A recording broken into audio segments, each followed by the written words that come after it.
Lebanon से इस वक्त की एक और बड़ी खबर, अगली बड़ी खबर। लेबनान में हिज्ब की हथियार सुरंग को तबाह कर दिया गया है। तो हिज्ब की जितने भी ठिकाने हैं लेबनान में, उन ठिकानों पर अटैक किया जा रहा है। हिज्ब की सुरंग में विस्फोटक लगाकर धमाका किया गया है। आईडीएफ की इंजीनियरिंग विंग ने यह हमला किया। तो देखिए, तकनीक का और साइंस का इस्तेमाल करके हमला किया जा रहा है। हथियार सुरंग, जहां पर सुरंग छिपाए गए होंगे, उन सुरंगों को भी बहुत टेक्निक लगाकर, इंजीनियरिंग विंग है इसके लिए बाकायदा, और उस विंग ने तकनीक का इस्तेमाल कर उस हथियार सुरंग को तबाह किया है और विस्फोटक लगाकर बाकायदा धमाका किया है।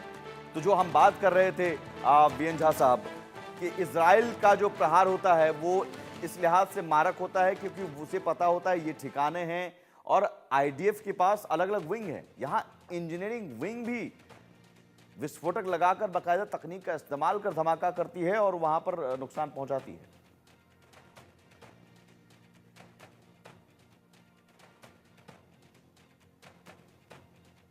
जहां साहब आवाज आ रही है? जी हाँ।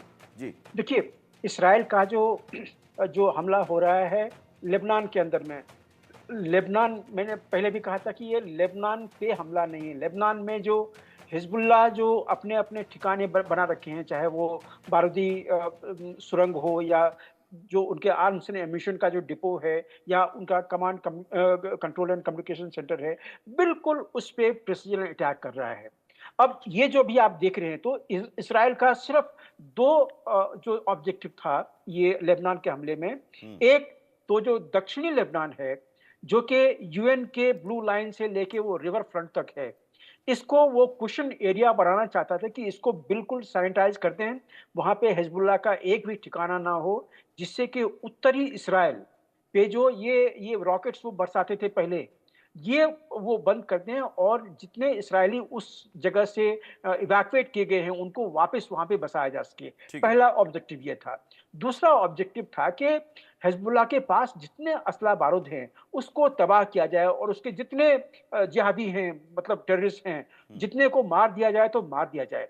तो इस 2 ऑब्जेक्टिव में वो बिल्कुल कामयाब हो रहा है। ठीक है। ये दक्षिणी लेबनान का बहुत सारा एरिया जो है आज के दिन में लगभग हिज़्बुल्लाह से लिबरेट हो चुका है, और जो हिज़्बुल्लाह के असला-बारूद हैं, ऐसा माना जाता है कि लगभग 70% आज के दिन में, चाहे वो बॉम्ब हो, चाहे रॉकेट्स हों, चाहे मिसाइल्स हों, ये सारी चीज़ें तबाह हो गई हैं।